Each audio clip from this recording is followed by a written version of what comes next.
This is the Global Broadcasting Service, serving remote outposts since 1928. Hi, everyone. Welcome aboard the Walt Disney World Express monorail. Caramba, we have something really big for you today. Welcome, foolish mortals. Now then, hang on to them hats and glasses, because this here's the wildest ride in the wilderness. This is the DBC Pod with Phil Schoen and Jason Dodge.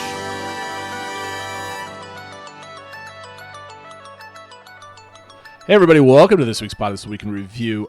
February 26th, recorded February 28th. Phil is just back from his journey to the world, yes. Kind of. Non-park journey. It was a journey though, right? Absolutely. 30 hours in the car, but luckily it was spaced out after 10 days, 9 days, right? 10 days? Yep. 10 days? I forget what it was. 9 days or 10 days? 9 days. Yeah. 9 days. Okay, so he's back. We're going to go over his trip report this week, and I think we're going to break it up into two shows. We're not going to say an hour-long trip report with Phil and then another hour one next week. I think what we're going to do is we're going to talk about his experiences, the things that he did, and the kind of fun that he had with him and his family. And then next week, we're going to do like a dining show where we're going to he's going to do his recommendations of the places he ate and the food and the places you can go, that type of thing. We'll do that as one whole topic. I think that really kind of breaks it out really nice. But, Phil, have you taken a look at the show notes since I've changed them about lunchtime today? Because I know you're working on them. I did briefly. I did just maybe like 10 minutes ago. I was like, oh, he changed a few things. I swapped around the order of things, right? So we always ask a question of each other briefly before we hit everything else. You wanted to talk about the Galactic Starcruiser. So do I, but I want to get more into it. But let's say you were a member of the media, like this podcast was something important. Like people really loved us in the multitudes that were Disney notices us, right? Yep. Would you turn down a free preview of the Galactic Starcruiser? No. I would not turn that down. I would not turn that down either. Would you share a room with me if we only had one room available? We both had to go. Yes, probably. I would not share a bed, but I would share the. Yes. I would, even if I had to scrunch up in one of those tiny little bunks that they have in those rooms, I would certainly do that. A lot of people in the media, or Diz Twitter, whatever you want to call it, have been criticized about being shills and stuff like that. Because there's reports going out that Disney said if you wanted to come, you have to say nice things and only nice things, or you're on the blacklist. And then one of our favorite Diz Twitter people, Craig Williams, was making fun of little children being shills because they have a free ride to Disney World every single time they go because obviously their parents pay for them. What do you think about that criticism? Is that valid, or is that just BS going around by people with nothing better to do? I think a lot of it is jealousy. I think a lot of people would want to be in that spot where they got a free trip. I don't know. I think if you watch enough of these reviews, you can sort of tell the people that are watching their words where they're like, slipping in some criticism, but like muting it, obviously, to position things more positively versus the people that are really fake, So I think you just have to kind of do that and sort of know going in that, they're not going to be bashing this when Disney gave them a free ride, but they'll probably, and a lot of the reviews I read did point out some things where they thought maybe, here's some things they could improve and that sort of thing. So, I certainly understand. I saw a lot of the comments where it was like, okay, if you say anything positive, you're a shill. If you say anything negative, you're going for hate clicks. It's like there's no winning. So, I think you just have to be upfront and be truthful. And I think specifically with this, it's just hard when you're there free, trying to say, is it worth it when you didn't pay for it, right? When it's so expensive. And I think you almost have to like throw that aspect out and say, look, I can't judge if this is worth it for you, but this is what I liked about it or didn't like it. I think we're going to go down a little bit of a rabbit hole here because I don't need to bring up the press when we actually start talking about what we saw. But one of the things I did want to mention was that kind of funky about it, just about like the media reaction. I mean, like it all seemed very positive with the money aspect attached to things. Yes, a lot of jealousy has to come to it, but there's, maybe we'll say this for later in the show because I want to talk about like the clientele that they're trying to get into, and we had a conversation on Discord briefly about this also. So we'll dive deep into it a bit more. As far as Discord goes, no exactly new members, but apparently RC, one one of our prominent members in the community. He had left and he came back. I don't know what upset him this time. None of his football teams or sports teams lost, so I'm not too sure. But now he has a very long name, and I don't recognize the name anymore when I briefly glance at the screen. So welcome back, RC. Please stop leaving the server. I say this all the time. Just turn off your phone if that's. And I will say, I think we didn't type it up, but Doxy did the same too. She's back too, so welcome back, Doxy. I deleted the COVID. I didn't delete it. I hid the COVID thread because too many people were attacking each other about mask man. I'm like, look, if you want to go fight about masks and COVID, go on Facebook. Do something like that. The DCI got a mention apparently this week on the Disney Dish with Len Testa. I'm saving that episode for a long business trip later this week, so I'm going to be listening to that later. So congrats to Matt. We're north of 80%. I think what are we at? 80.69? Did I get that right? I see 2.6 in the spreadsheet right now. I knew there was a 6. 80.26. Yes. So we're creeping up there. It's going to be interesting what vaults us from 80 to 90 in the interim, because that's a pretty big number. It took a while to get from 70 to 80. See how long it takes to get 80 to 90. So we'll check that out. Okay, so let's now dive into the purpose of this trip. It feels like forever since we talked, Phil, because it's been almost 15 days since our last show. So you went to the world. You went to Orlando, I should say. Orlando, right? Yes. It wasn't a Disney vacation, even though you were at Disney property. So you drove down. How was that? It was a journey. I heard lots of traffic hit you. Yeah, and I have to say, we hit a few pockets of traffic, both on the way down and the way up, that were very condensed. Like on the way down, it took us quite a while to get out of the New York metro area. I guess everybody had the same idea of leaving around noonish on that Friday before the winter break started. It was an interesting day all around because our town lost power. Oh. And so we were getting all these messages about the schools being delayed, and we were going to pull the kids out at noon. We were going to pick them up around lunchtime anyway. Ultimately, the younger two never actually went to school. They just canceled the school. And my middle schooler was on the bus, went to school, stayed on the bus, and then they just told the buses to drop them back off at home. You could have just left in the morning then.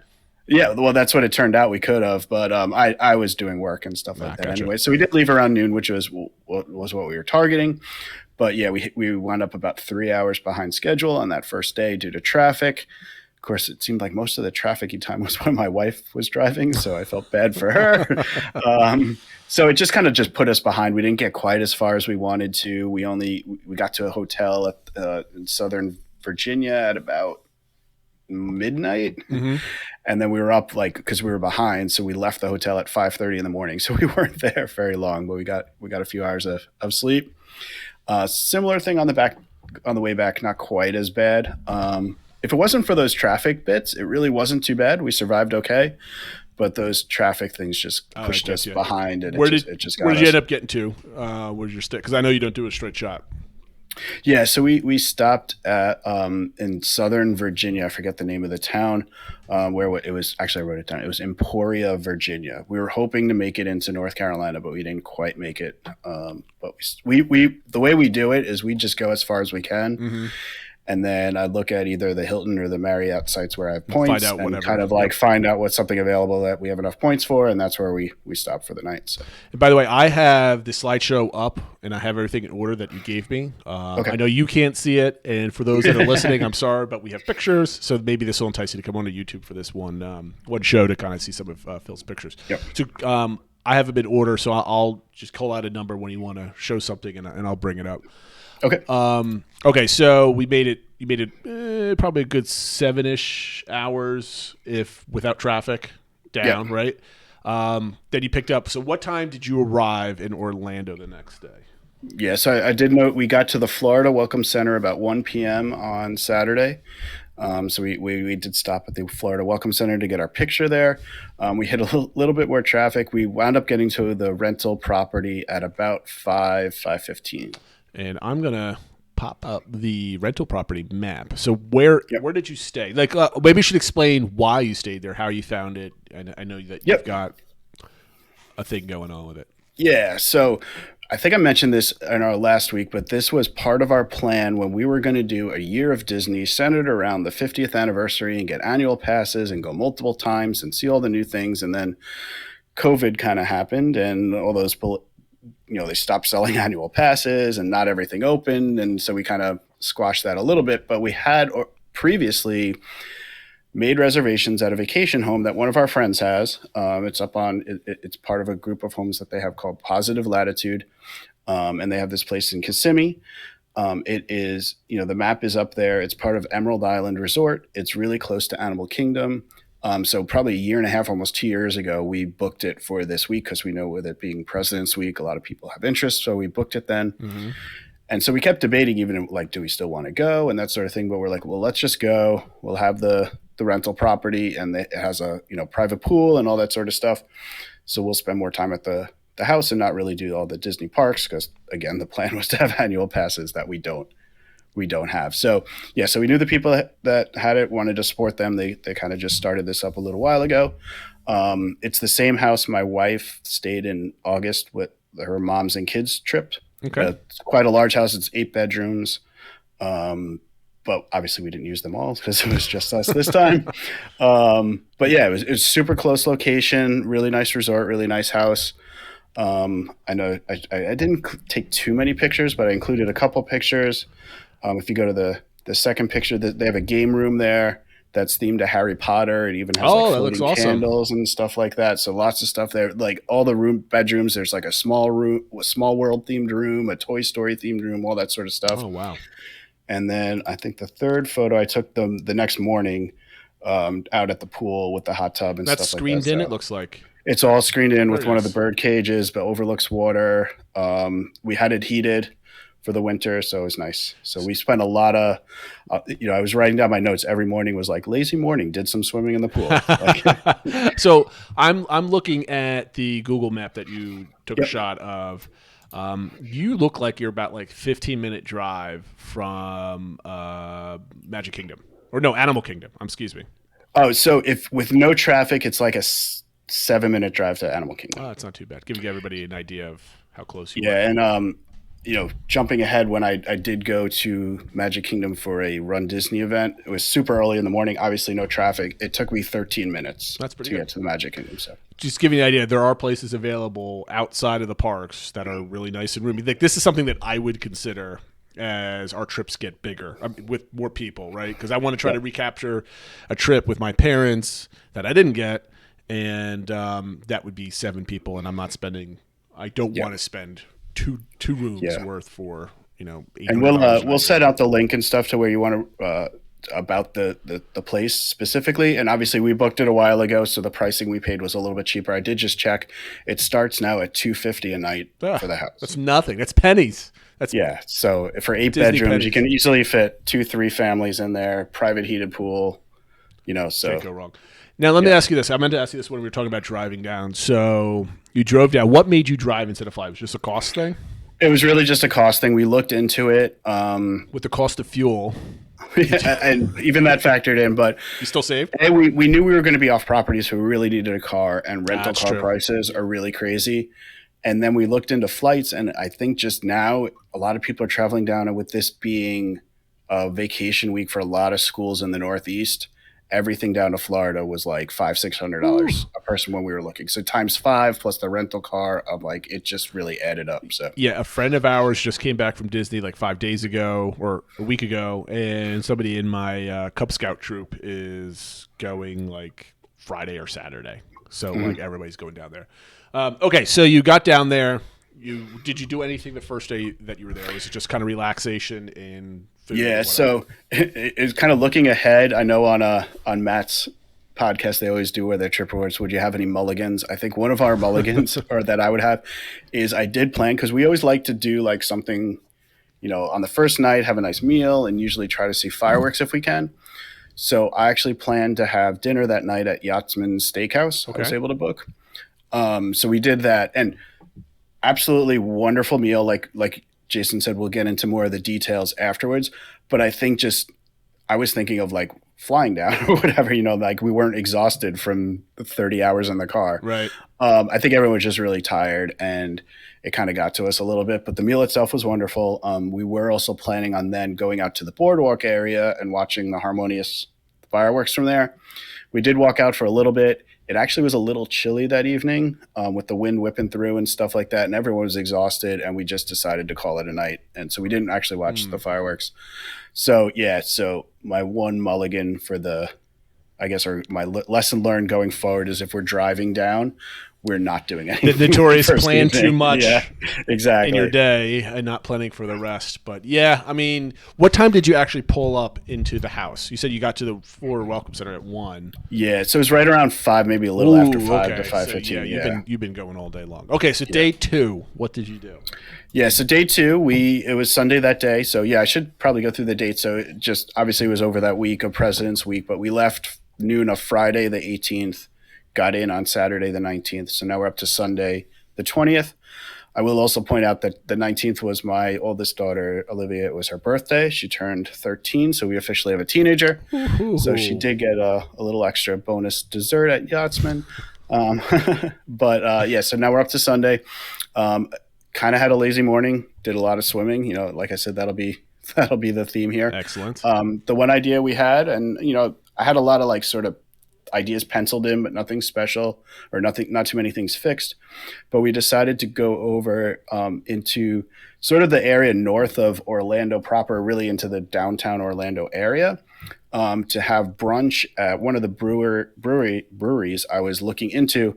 This one was called Persimmon Hollow Brewing. Mm-hmm. And in a really great location. It's right by Lake Eola. So there's a whole park it's right on. And they do a really nice brunch on the weekend. Again, we'll get into the details, but this turned out to be one of the highlights of the trips, I think. Oh, no kidding. A brunch, huh? Yeah, it was a really cool place. We just had a lot of fun. The kids are, afterwards like, we got to come back here and stuff. And why do the kids like a brewery? I mean, they're obviously not drinking beer. Is it just like a cool atmosphere type of thing? Good food? Really cool atmosphere. Really kind of chill, laid back place. People are really friendly. They're super dog friendly. So there are tons of dogs that you actually can rent out their patio to have dog parties and stuff. So it was like, I'm jumping too far ahead, though. I think we should save a lot of this stuff for the actual dining show for this stuff. So that was fun. You had a good time. But it was also right, like I said, it was right along by that park, and there was a whole flea market type, farmers market type thing going on in the park. There were playgrounds that the kids just jumped in with all the other kids and were playing and stuff. So they just had a good afternoon. So we just spent a lot of time walking around there. After that, we had the night before made a pre-order for cookie pickup at Gideon's. Oh, I've got that picture. So for this is not at the location though at Disney Springs. This is for their main location in the East Market, and so you can pre-order there. So you just pre-order and then you go in and pick them up. So we pre-ordered 6 cookies. You can see them for those of you watching on there. Each, for those of you not familiar with Gideon's, they each weigh about half a pound. Yeah, it's diabetes in a basket. So it was fun to pick those up and just spread them out and be like, all right, let's go at it. Nice. The rest of that day, we were kind of lazy too. We thought about going out again for dinner. We wound up doing Uber Eats to get sushi in, and we kind of did that. That took a little longer than we thought, so that was kind of a little bummer for the evening. It just took a while for the place to get it done. So you were just hanging out back at the place. Again, back at the place, lots of swimming, relaxing. They had a normal vacation then in Florida. Yeah, cool. They had games. I think we were playing some of the games they had out there, like Battleship and stuff like that came in the house, and just watching videos and that sort of thing. Okay, very nice. So now we get to Monday the 21st, which happens to be my birthday. Happy that was birthday. Another reason we went down there. I'm more than 13 at this point. Again, we were a little lazy in the morning and did some more swimming. The big thing this night was we had some friends that used to live up by us, but they moved down to the Tampa area for work. They happened to also be in Orlando anyway that weekend because their daughter, who's the same age as my oldest, does competitive ice skating, and there was a competition in Orlando that weekend. Huh. So we met up with them. They had most of that day free. We met up at Jock Lindsay's Hangar Bar at Disney Springs and just kind of hung around there. Again, go into the details of there, but that's one of my favorite places. I actually didn't take too many pictures of the food there though, because we were just having such a good time hanging out. It's like one of those folks that you haven't seen each other in 2 years, but it feels like you saw each other last week. So we were there probably for a couple hours, just hanging out, talking, eating, drinking, all that sort of stuff. Mm-hmm. Then we did some other stuff walking around Disney Springs. So obviously we're getting a little bit of Disney kind of feelings going on in here. So is this like the first time Disney Springs and stuff? You were at, other than we were at Yachtsman, which was over at the Yacht Club. But yeah, this is the next time that we were doing somewhat Disney. Let me jump in here. So right now you're kind of basically, to me, you're describing like a normal like family vacation somewhere, right? That has restaurants and different things to do. When you went to the Yachtsman and you were on property for the 2 hours that you might have been, 2 or 3 hours that you were there. Yeah. Were you getting, did any of the Disney magic kind of rub off on you, or is this kind of like, oh, I just got like a little quick hit of like Disney magic, but then it faded because you were only there for a couple hours and you didn't. Yeah, you didn't see I mean, I guess I would say that. I mean, just being in that whole area, driving onto property and stuff like that, seeing all the signs, and I guess that's one thing I did want to mention. I know we talked about it before. Everyone was upset about all the purple road signs going away. The reports of their demise were greatly exaggerated. There's tons of purple road signs all over, so don't worry about that. But yeah, it was still nice to be back on property. Drive under that. That's that famous sign that you're there. Got to get the photo of that and that sort of thing. And obviously dealing with the cast members and stuff like that. So you got that touch of Disney, but then obviously the next day we didn't do anything Disney-ish. So. That was my point. Like you did all, and then you're like, it was like a tease. It was a tease. Yeah. Like you're so close yet. Obviously, you're having a good time because you're doing other things, but I just found that interesting. So now you're at Disney Springs. How long were you at Disney Springs for? So we were there for most of the afternoon and evening. So we spent a lot of time walking around with our friends. I got a beer I wanted to try at Polite Pig. We went to the Ganachery and Amaret's Patisserie and stuff like that. Did some bunch of shopping. Got some new Magic Bands. Spent way too much money and time at the Co-op. I remember your Discord message is a very dangerous place. Yeah. Our friends ultimately left. And then we got the other thing I wanted to get at Disney Springs for my birthday was I wanted to get the Dole Whip Nacho. Those were excellent. Also picked up some margaritas from Dockside Margaritas. Taunting me in Discord. Yeah. I will say this time, then we had one bugaboo this time was one thought we had was to take the boat up to Port Orleans just to kind of walk around. And there was something there I did want to get food wise. According to the Disney, my Disney experience, there's 3 docks at Disney Springs where you can get the boats. 2 of them were marked as closed because I know things were kind of closed for a while for COVID and then they reopened and blah, blah, blah. There was only one that was marked as open, and it was the one all the way over by the west side, so kind of near House of Blues and stuff like that. So we're like, all right, we'll walk over there, kind of see what we see. We were walking with our margaritas and stuff like that. We get all the way over there, and according to the sign there, like, no, in fact, this one's closed, and the only one that's actually open is the one all the way on the east side where we were. Oh, boy. So we decided we were not going to walk all the way back there and do that. I picked up another beer at the City Works, and they were kind of like just walking around saying, well, what do we want to do? Kids are getting hungry at this point and stuff like that. Looking at the app, there's not too much that had, because it was this was President's Day. Things were pretty full. Yep. So one place we had thought about trying at some point, we figured we'll walk up and see what happens, was we went and ate at Enzo's Hideaway. Okay. Which is the kind of underground place underneath the pizza place and the Italian place and stuff like that.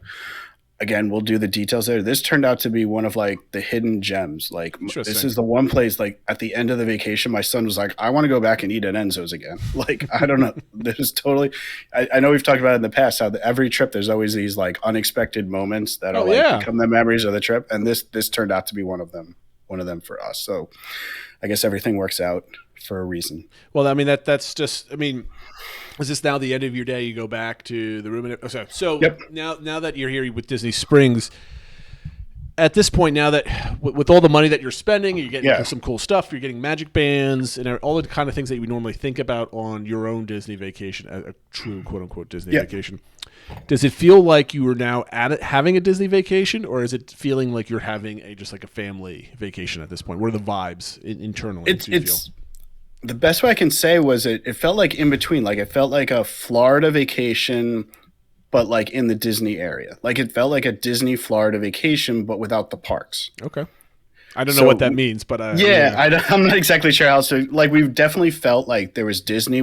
I feel like our Disney, by the end of the week, our Disney bug was fixed. But the one thing I do want to keep in mind is between all of us, we had been there twice to the park since August, right? Sure. So it's not like we had gone 2 years without going to Disney. So I think that probably helped a little bit, where it was like, all right, we were just there, and I was just there in November. The family together was just there in October. Like, we've done all the new things that are there. We've seen all the new shows.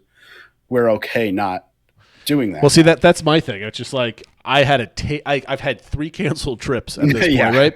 But I had at least a brief like interlude, like where we had a Magic Kingdom Day and a Hollywood Studios Day, and I still have the memories of that. But it wasn't like a lasting vacation. Like I want to get back. So no, I think if I was you and I had done this, I would have felt like it was missing a little pulling bit. your hair out of your head. But for us in our position, that's I think good context. It worked out well. That's good context for sure. Okay, so Disney Springs Day is gone. Now, what day of the week is it now? Is it Tuesday? So now we're up to Tuesday, the 22nd. Again, another lazy morning, swimming by the pool and all that sort of stuff. I actually had to. I'm not really good about totally disconnecting from work, so I did some work that morning. But then that afternoon, the big plans were going over to Animal Kingdom Lodge. That was we had a lunch reservation at Sanaa. That was going to be the day that we would actually see each other when you were down there, and you're going to have dinner at Sanaa. We basically just spent a bunch of time there. After lunch, we went to just see the animals and walk around the lodge. We wound up walking over to Jumbo House. We got a drink from the pool bar. The kids played on the playground there.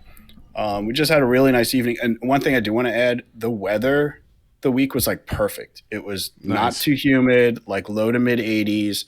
So it felt great compared to like, meanwhile we're checking and we're like checking with our neighbor, can he shovel? Cause we got snow and stuff like that. And we were down here, drinking margaritas out in the 80-degree temperature. So we lucked out really well with weather wise.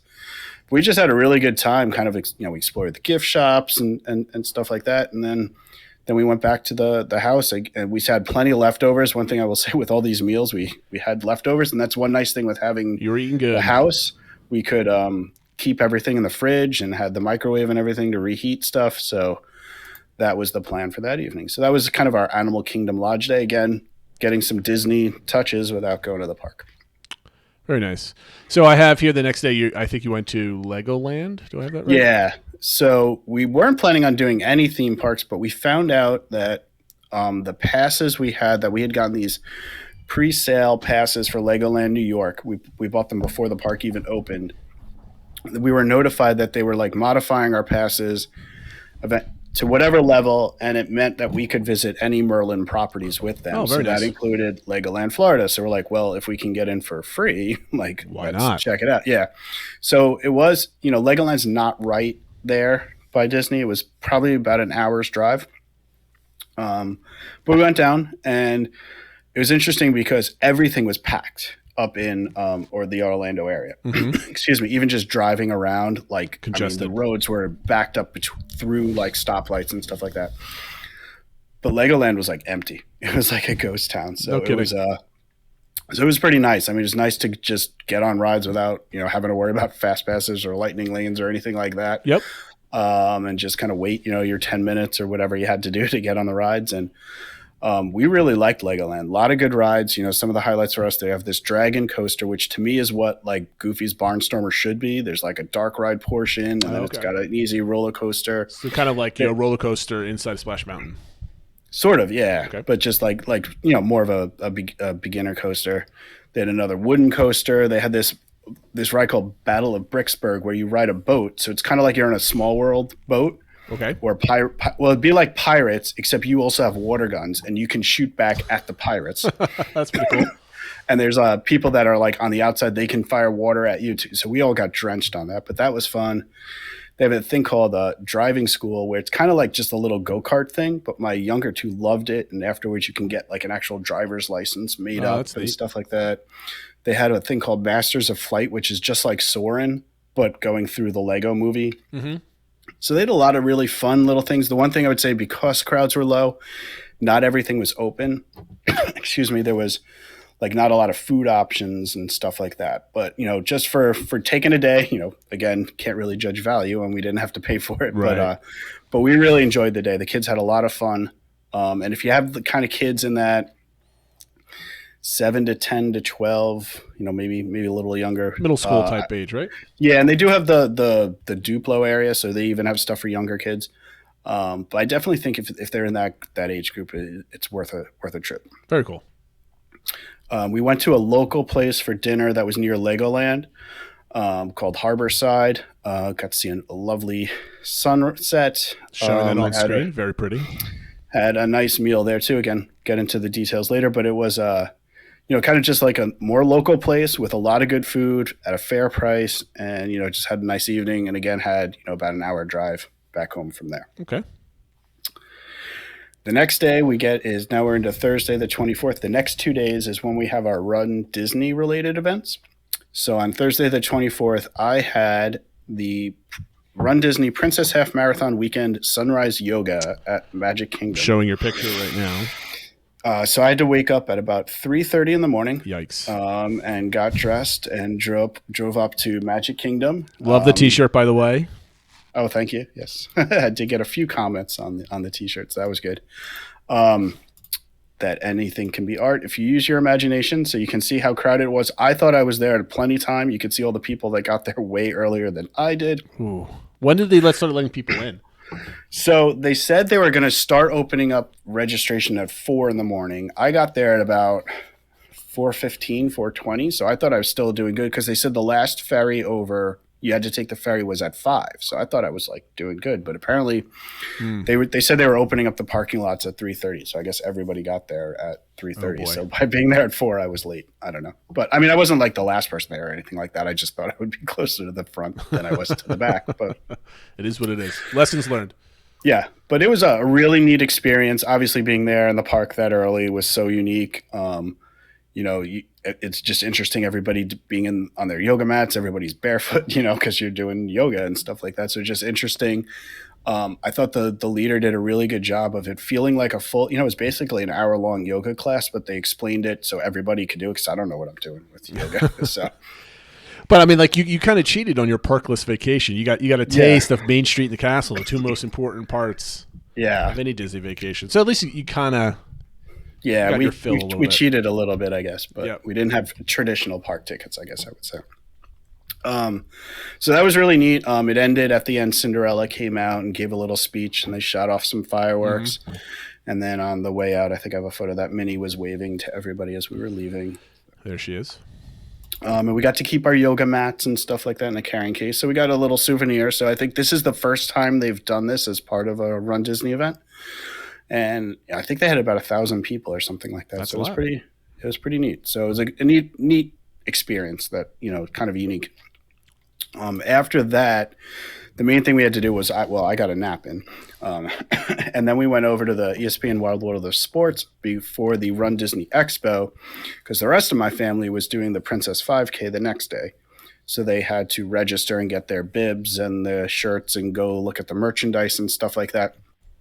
So we're hanging out there for a while. I think I included one photo of the expo floor. And then in a completely separate building was where all the merchandise was, and that had even longer lines.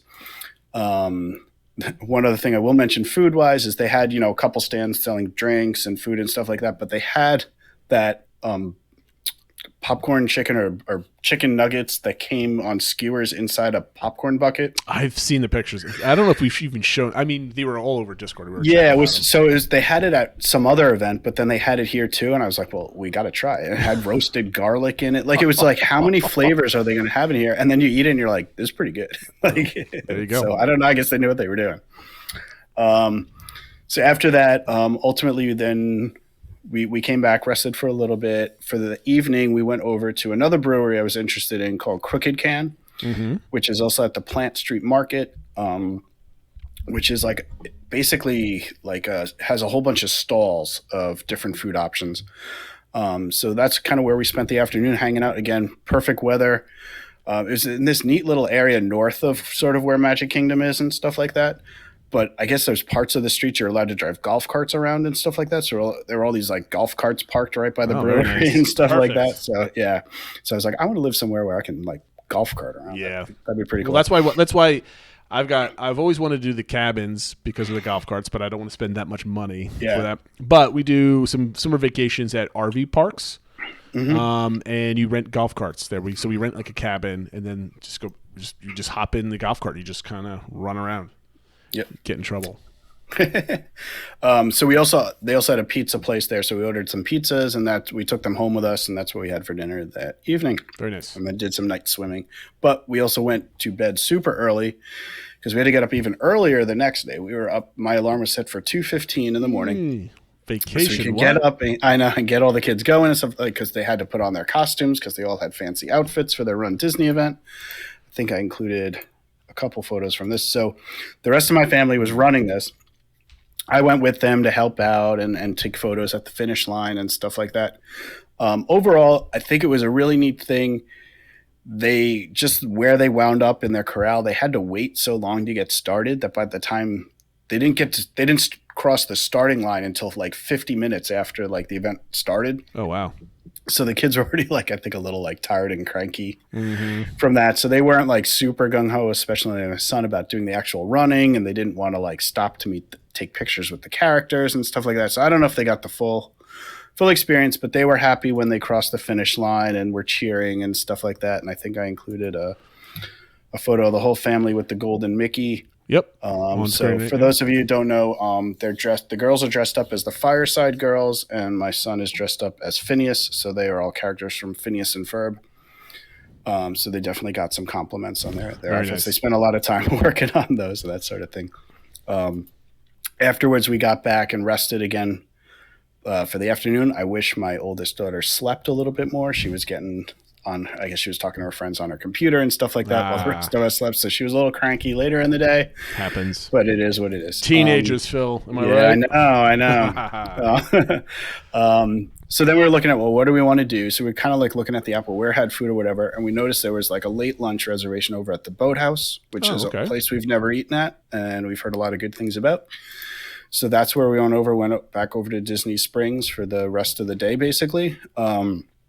So we had the lunch there, and then we did, because now we knew where to get the boats. We took the boats up to Port Orleans and walked around there for a little bit. It was kind of a neat experience because that's Port Orleans French Quarter is where we stayed when I was a kid. My mom liked that resort. So it's the first time the rest of the family had seen the place. It was a nice boat ride going up there, and the main thing we went there was to get the beignets, especially the boozy beignets you can get, where they give you like this little like pipette of booze that you shoot into the beignets and then heat it up, and that was good. Then my wife and youngest daughter, because my youngest daughter wound up running as part of the Give Kids the World team, so she raised money for that, for the 5K. So they had a dinner over at the Give Kids the World Village. So they got to go over there, got to ride the carousel and get to see all the village and where all the kids stay and stuff like that. So that was a really neat experience for them. So they took the boat back to Disney Springs to get the car and go over there. So the rest of us, like, we only had one car, so I didn't have a car. So what we decided to do was we took a bus from Port Orleans French Quarter. We were going to go over to like Magic Kingdom or Epcot and kind of like ride the monorail and do that sort of thing. Little bit of hiccup, just like we just missed a bus to the Epcots, and then we're waiting for the one for the Magic Kingdom, and it just never seemed to come. Then another one came for Epcot, so we're like, all right, let's get on this one. So it kind of was like, I guess we got all the hiccups of relying on Disney transportation. It kind of like made us feel like, there are some advantages to having a car. Yeah, right. So we took the bus over to Epcot. Then we took the monorail up from Epcot up to the TTC, switched to the local line, went over to the Polynesian. I got a drink there. Beautiful drink showing on screen right now. Yeah, and then we did some shopping, and we got some Dole Whip, and then we found some chairs on the beach and just sat there for a while and waited for the fireworks to start. I have to say there was I think you could see the leg of the person there is actually from the couple next to us. They looked to be like kind of in their late 60s, maybe 70. And they were just sitting there, and they had a cooler. They had a whole bottle of wine, and they were just like hanging out. I was like telling my wife, I was like, that's what I want to do. That's what I want to do when I grow up. But yeah, so I think I included a photo of the fireworks. Yep. So we got to see, for people that haven't watched the fireworks from the Polynesian beach, they pipe in the music from the fireworks show and everything. So we basically got to see enchantment. Obviously, you can't really see the projections on the castle. But you could see all the fireworks really well. Both my kids, so as my older two that were there, said they preferred watching it there than they did on Main Street. So, I mean, is that because you were sitting? I think just because it was less crazy, it wasn't as loud even. Sure. It just felt like a little more relaxing, calm. And I have to say, when you think about like the Disney feels and stuff like that, I definitely got it at that moment because the beach was just full of families just sitting there, hanging out, not stressed because you're just on the beach, not dealing with Genie Plus or anything like that. It didn't cost you $500 to get in. Exactly. Like you're just sitting there watching fireworks and enjoying a good Disney show. So that was our last evening there. That's how we ended it. Like I said, then the next morning we had to clean up the house a little bit that you have to do with a rental house versus just staying at a hotel. But it wasn't too bad. We left about 10 a.m. We had one last adventure where we stopped at a Buc-ee's. I don't know if you've ever been to a Buc-ee's. So they're like a gas station. Like they have tons of pumps, and they just have this huge store where they have anything you could ever think of. And it's just ginormous. And the whole thing is that they have a mascot that's Bucky the Beaver. They actually had a character there. Like you could have a meet and greet with Bucky. They have all the merchandises all over. They have a full barbecue place where like in the store, they have like 16 different flavors of slush. Like it's this whole like culture. Like people are chanting inside of it. Like I've never been to any one of these. So that was our Buc-ee's experience. That's where we got lunch. And then, like I said, we drove home. We made it up to Raleigh that night to North Carolina. I think we were hoping to get a little further, but we stopped there about 11, had a full breakfast at the hotel, and then made it the rest of the way home and got in about 8 p.m. on Sunday to our house. And aren't you happy that we did not do the podcast that night? Yes, I was definitely not ready to have the podcast. Pull it up. All right, Phil, where are you? Yeah. Get on. Let's go. So it seems like you had an awesome vacation. Very relaxed, not fast-paced. If you had the APs, would you have gone to the parks a lot more? Let's say it seems like you had maybe 2 days in your vacation. If you kept the same pace, that you could have done full park days, like the Legoland day, and then maybe one other day that you're just kind of like you just went somewhere type of thing. Yeah. Would that been, if you had the APs, would you have just done 2 days out of the 9 days that you were there, or would it be more park intense? I don't know. That's a really good question. Whether we would have done that, like had a couple park days, or would we have done, let's go over for a couple hours type thing. That was going to be my next question. I think we more likely would have done that. Or maybe we would have picked one day at Magic Kingdom and gotten Genie Plus and, kind of tried to bank up a bunch of rides, but I'm sure we would have done 1 or 2 evenings at Epcot, that sort of thing. I could see, because I could have seen like this is how my sister operates when she goes down. It's because she had APs this year, and she does like they'll go in for a couple hours and then they hop out because like you said you were there not too long ago, and then they go down quite often, so they're not anxious to get on rides and stuff like that. So I mean, like, if you go down enough, hopping into Epcot for a couple drinks and walking around in the evening, like you do like at Disney Springs, like how everybody goes to Disney Springs and like walks around, but do that for the parks. Yeah, I think that's what, because even when we were talking about getting together with our friends, they were thinking of, they have annual passes, and they were like, well, we could meet at a park. And I was like, well, we're not getting tickets. So, instead of Disney Springs, we probably would have met at a park or whatever. So, we probably would have done less Disney Springs and popped into parks a couple hours here or there. If I had annual passes, right, I would totally do a trip where you go down and all you do is go into the parks at night, not for just like, obviously the nighttime entertainment for Epcot is the obvious one, right? Everybody knows what that is. But like you go into Hollywood Studios, you just get beers and you walk around. That's all you're there, not for rides and attractions unless something was just like opens up. But I would try to do kind of like around the world type of thing, but at every park. Like in Africa, what is the primo route to always have a beer in your hand, walking around enjoying the park, assuming it's open later at night when this fantasy happens, right? That we can kind of go down there and do something like that. But I think that'd be a great vacation to do, more adult oriented, I guess. But I mean, I think that was always our vision for this week when we were going to do that like year of Disney and have the annual passes. Like obviously the one around the 50th would have been more park intensive, but this was always going to be a little bit more relaxed. But if we had the annual passes, we would have gone, Did this trip revitalize fill up your Disney Magic tank as people that aren't locals or don't go down, that are retired to go down like every 3 months type of thing? because I always have a tank, right? Like my Disney tank has been running on E. Yeah. Because my last trip, again, 2019, in 4 months, it's going to be 3 years. And that trip that we took, in September, that was just 2 days, was like a quick little hit. Like I went from like E to like quarter full and like it went all the way. It's back down to E again. So like if let's say your tank's at half, right, before you went down, how much does this fill your Disney tank back up? I'd say Disney, it definitely increased it a little bit, probably up to 2/3 or 3/4 or whatever. These are scientific measurements, by the way. Yeah, I know, exactly. Absolutely. But it did, as I'm starting to think like some of the newer things coming, it basically, for a while I was like, well, we'll have this and then we'll be good and maybe we'll do a big trip in like 2023. But now I'm like, oh, well, the Guardians is going to come. And then I was listening to a Disney Dish episode from a few weeks ago and they're talking about like that they're going to be reworking Harmonious. And then like when Tron might be this year. The fall. So I'm like, oh, maybe we'll sneak in another trip or whatever. I don't know.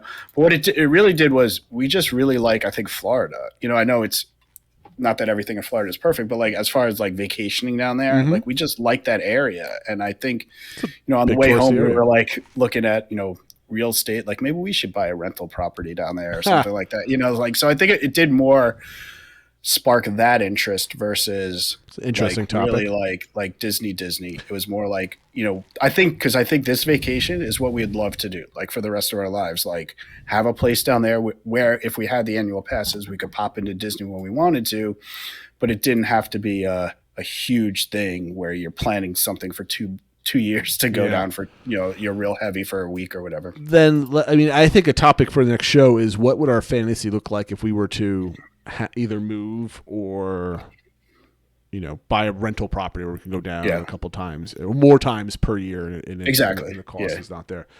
I had one other point that I wanted to ask you, or another question I wanted to ask you, but I can't quite remember what it was because now I'm thinking about buying a house down there, what that looks like. That being said, okay, is there anything you want to mention? You mentioned the mulligan the first day that you were there. Were there any other missteps that you would change, or should we move on to the next topic? The only thing maybe I'll add is that we went up to that one time when we went up to Persimmon Hollow. That was more in the downtown area. Until you're actually there and making that drive up I-4, and it was a really crowded week, you don't realize how far and how long that takes. I had a lot of plans where I wrote down all these kind of local restaurants I wanted to get to. And like, we just didn't get to nearly as many as I thought. We wound up just ordering sushi or having leftovers or stuff like that, because it was like, it takes like an hour to get there. It's like, do we really want to get in a car and drive an hour? So I don't know if it's a mulligan or if it's what, but it's just like that reality of some of these things really do take longer. It's the logistics of everything. Yeah, that you don't realize quite how long it takes. And when you're on vacation, you don't always want to be in the car for an hour just to get to a restaurant. So that's kind of one thing that we didn't do as much of that I thought we would have. I think for a show to come, we need to do the moving to Disney kind of thing, and how that would change our vacationing practices or whatever you want to say. And then I think we need to do a planning show on how do we plan a adult only trip where we do around the world in each park. Like where would we go? Yeah, I like that idea. I think that'll be a cool little segment to do. Oh, I know. I remember what I wanted to say. I have to figure out now, because if Tron's going to potentially open up later this year, I definitely would like to get back in the summer if possible. I think that might be the early summer. So I can't plan a full vacation if I know Tron is just right around the corner. Yeah. So do I do like a 2-day stint and then like wait until Tron so then I can get Guardians and Tron all in one, or just go? I know. I think I'm very conflicted. Yeah. And it's a money issue rather than anything else. Yeah. I think there's always going to be something new though. So I don't think so. My initial thought is, well, no. All right, maybe there'll be a little bit of a gap. Those are the two big things that we're getting for the next couple years. I mean, if it takes them 6 years to build Tron, whatever the next thing's going to be, we're going to be waiting for it for a long time and knowing exactly what it is. Fair. Okay, so Phil, where can they find us on social media? So you can find us on Twitter, Instagram, Facebook, and the YouTube channel, all at the DBC Pod, and of course the Discord server. Excellent. So again, Please like and subscribe if you're watching on YouTube. Hit that like button, hit the subscription button, and leave a comment if you can, if you're on your computer. Any comment. It could just be a happy face, and that's fine. We like those. Okay, for the sake of time, I've got an attractionality that I think I'm going to save for next week because it's not really that great because it's Mission Space, a ride that I have not been on, but I had a good follow-up question to go along with that. But it's going to require more time. But I want to get to the Galactic Starcruiser. Yep. And we also have a Disney positivity story of the week also. I'm going to save that for next week as well. Yep. Because Sounds your good. trip is very positive, so we'll leave it at that. Okay, so the Starcruiser reviews started piling up through the internet on Friday. A lot of positive reviews as people would want. I think the main theme of everything, Phil, is it looks really cool. It's really fun. But I would never spend that much money on that experience. Did you see any other reviews that basically went against that in any way? Not really. I think though, for certain guests, I can see it being worth the cost. And that's what even some people said, like, if you're a couple or maybe, two, four adults or something like that, and you're kind of splitting the room, there might be a way for it to be worth it, but you have to really be into what's going on and that interactiveness and the role-playing aspect of it. And it seemed very intense. Like there wasn't a lot of rest time. There's always stuff going on, a lot of missions and talking to people. And it felt like you have to be fairly outgoing and really wanting to make this adventure and live this and that sort of thing. And if that's your personality and you can really buy into what's going on, I can see it being worth it to live that experience. So I think for the right person, it can be worth it. And when you see the video, when you see how many cast members there are, the quality of the shows, the quality, you can kind of, I sort of equate it to Disney Cruise Line. You can see why it's more expensive than other cruises. Sure. You can see why this is more expensive than other things. Maybe it doesn't need to be quite this expensive, but I get why it's pricey. But I think it's a small subset of people that are really going to find the value in it. I think he hit the nail on the head. Two people drop in about $2,000 or so each per person. Yeah. To get down there. If you're a couple in your mid-30s, you're both professionals, you have no children, or maybe you leave the children at home, I don't know. But that's not that expensive for a really crazy experience that I think about. I mean, I get trapped in thinking about what does it cost for my family to go down there to do it. Exactly. And that's $6,000 to $10,000, whatever it turns out to be. I think it's $6,800 or something. Yeah, like that. It starts then, and then if you look at what different dates, it's more expensive, and then I think it, and then you add in the extras and stuff. It could easily be $8,000 for us to take our families. And I don't think I would ever spend $8,000 for a 2-day trip. I mean, I'm not a millionaire, or I'm not I'm not making hundreds upon hundreds of thousands of dollars where $6,000 a drop in the bucket I could ignore. But I could see two professionals that, with combined income within a certain, percentage point of the annual income of the country, top 5%, I guess, if you're making over $200,000+ a year each, I think you can easily put that into your vacationing budget. My impressions, there was a publication that Cast of Stone on Discord posted. Was it Gizmodo that he posted? Yeah, I think so. It was a really great article. It was a guy that's lived with Star Wars his whole life. He's married. His wife's not totally into it. He's not a giant Star Wars nerd, but he is a nerd type of thing, as he called himself. And what I saw was basically a description of what Star Wars Galaxy's Edge was supposed to be, but they said, no, we're going to make the customers pay even more money for this, and stuck it all in the hotel. That's basically what I got. Because I didn't know this, but you get everybody that comes on board gets a data pad. And what that data pad is basically, you get text messages for a whole bunch of people. I think a lot of it's automated, but it helps you guide your experience. So depending on what questions you ask or what you want to do, they open up trees to your stay.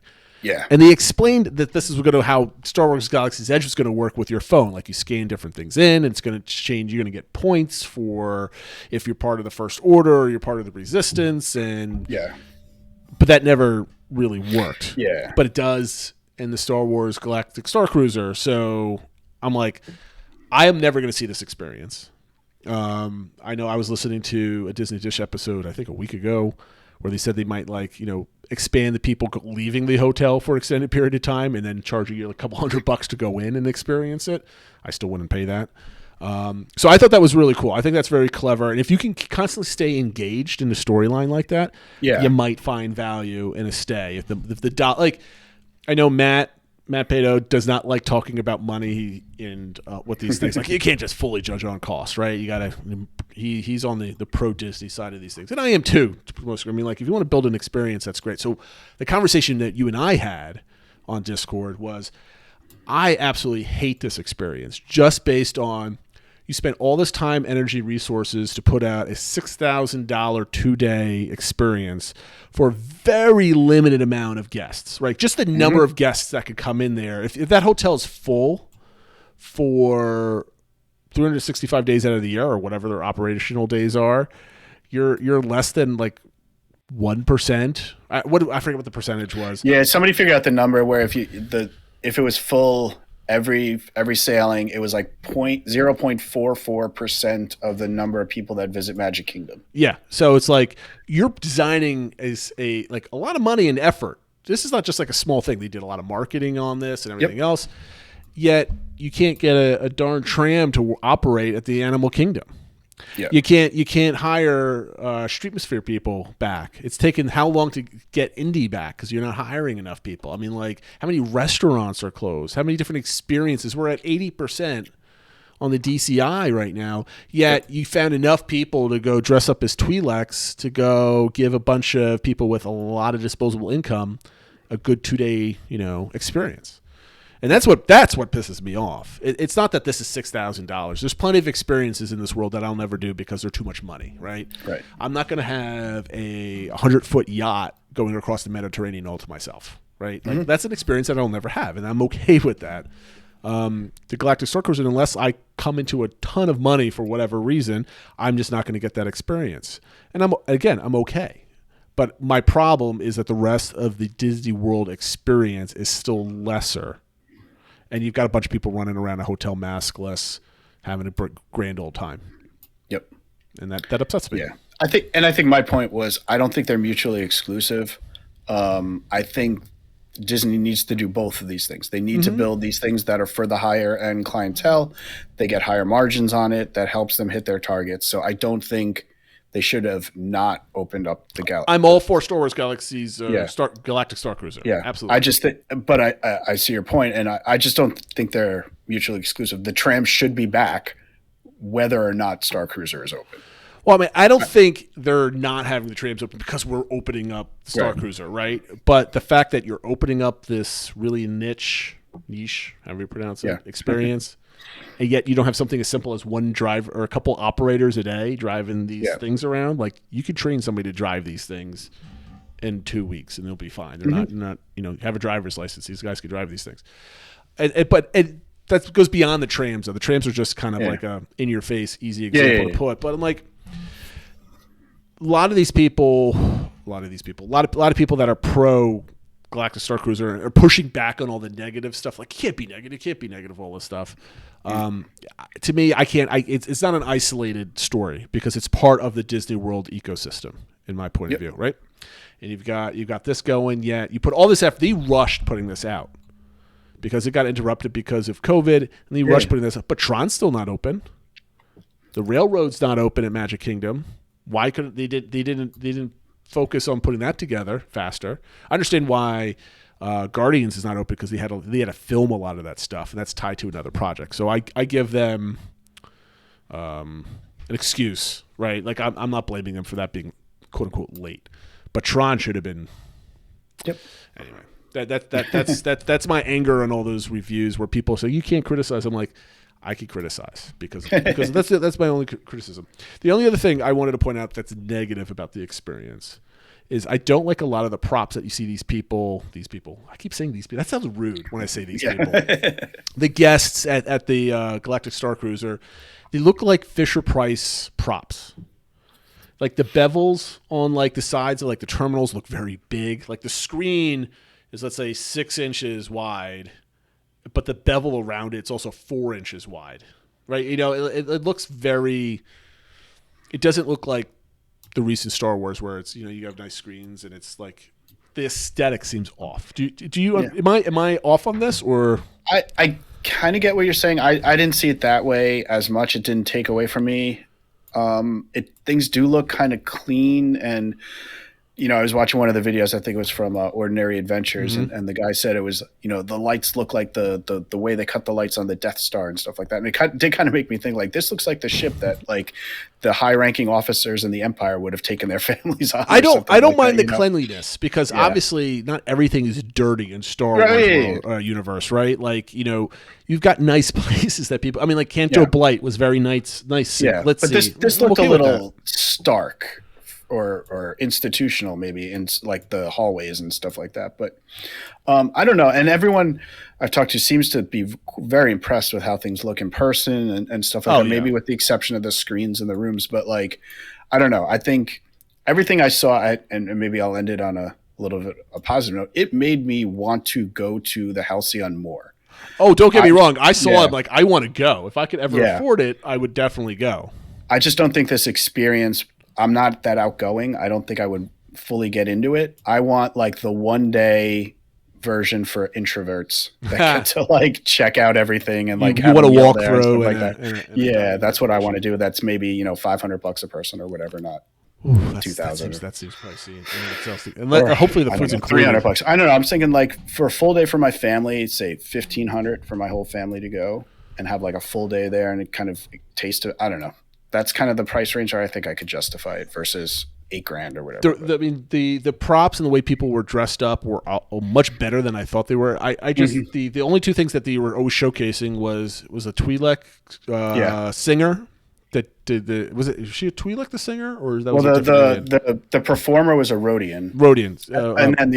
And then did you mean Gaia? Gaia is a Twi'lek. Yeah, that's what I'm talking about. Like her getup looks like basically she's wearing a hat. I never liked the way that looked, and she was showcased quite a bit on a lot of the videos. And the captain just doesn't seem right to me. She seems too cartoonish. But the Rodian looked amazing. Absolutely. That was like. That's the most Star Wars thing looking. When I'm paying them money, I think like the whole ship should be like these should have like cast members walking around as like just. I'm a guest too, but like all the different aliens. I think that's awesome. The description of the Wookiees and stuff like that I heard were really cool. The stormtroopers and the First Order people and everything from what I've seen and heard was absolutely fantastic. There's a couple of things they decided to showcase, and granted, it could be like the weird angle or the lighting or anything else that made me kind of go, "What is this?" But I wasn't the only one that had this reaction. I'm not the crazy person. I am crazy, but I'm not. But not because of this. Not because of this. No. So that's what I wanted to say about the Starcruiser. I mean, obviously, I haven't watched every single video that's out there. I think I'm going to dive a little bit deeper, a bit more, and kind of watching some of the stuff. But I've watched clips here and there, and I don't know. I think we'll learn more. I think they said what did they announce? Like if they're full through July at this point. Yeah, that was an interesting point. Was that they had openings? It seemed like the whole people are canceling based on the commercials. It seems like the footage that has come out from the media week has changed that attitude, and that they're now booked up through July. Yeah, so good for them. See how those bookings trend. Again, there's not many rooms. But then again, there's not that many people that are willing to drop that money. So I think it's a good match. So see how it goes. And we know, I think it's tomorrow, March 1st, is the first sailing that people are actually paying for. So we should be getting some different takes. I'm actually looking forward to that rather than the media events, that type of thing. Now, here's I want you to make a prediction, Phil.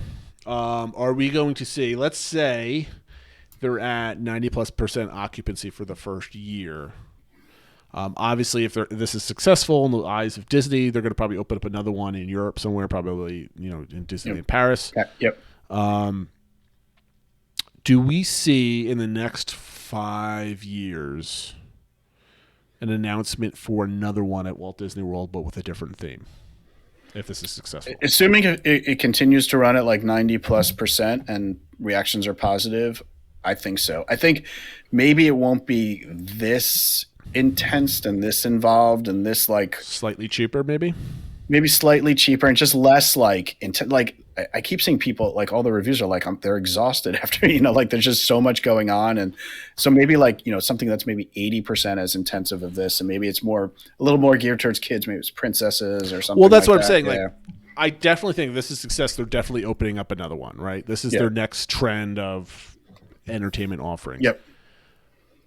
The second one, I would imagine, if they build another one in the United States, is it going to be if they build another one at Walt Disney World? Do you think is it going to be IP driven, and what IP is driving it? Do you think it's going to be like go stay at like Beauty and the Beast's castle and do like that whole? I think that's what it would be. Whether it's a specific one, like it's a Frozen themed something, or if it's just Disney princess themed with like all kind of almost like New Fantasyland themed, I guess, for lack of a better word. That's what I think it would be. Do you think it like because the one thing that I think that they should do is build a place where it's a stationary rather than like this is a cruise and whatever. Yeah. Like I think if they built another castle type of thing, and what they could do is they could build the castle as whatever, and they could add it as a theme and build around it. Yeah. In other places, like you can't see the Starcruiser from Star Wars Galaxy's Edge, right? Obviously, because it's a spaceship. Mm-hmm. But if it's built by a park, it could be used as ambiance or part of the theming of a land somewhere, which I think would be pretty cool. Okay, so we're now over an hour as usual. As usual. Your DVC recommends. So it's home, right? Yeah, the like I said, the company, the Positive Latitude, they have this place down in Orlando. They also have a rental property in the Outer Banks in North Carolina. Really good people. They do their best to give you a good experience, and I think it was at a fair price. So we'll tweet them out and support them. I mean, you get 8 bedrooms near everything for less than a night at a moderate. You're sitting. Yeah, that's. I mean, at the end of the day, we paid less than we paid per night for our one room at Caribbean Beach. Yeah. So it's good. All right, guys. Thanks for listening. Next week, we're going to go a little bit deeper into Phil's dining, right? We were going to do everything, and this would have been a 2-hour episode. I knew that was going to happen, but we had to hit the Galactic Starcruiser. Yeah, for sure. We could have gone in more detail about the Starcruiser and started nitpicking and looking at pictures. Well, let's see what comes out this week, maybe after the some of the. But I don't know if I wanted to do that, right? Because you get me on a Star Wars rant, and that's true. It's maybe we have to have a long. bonus episode, just solo show, Jason ranting about Star Wars. Anyway, thank you for listening, everybody. Have a great week, and we'll see you next time. Take care, everybody. Take care.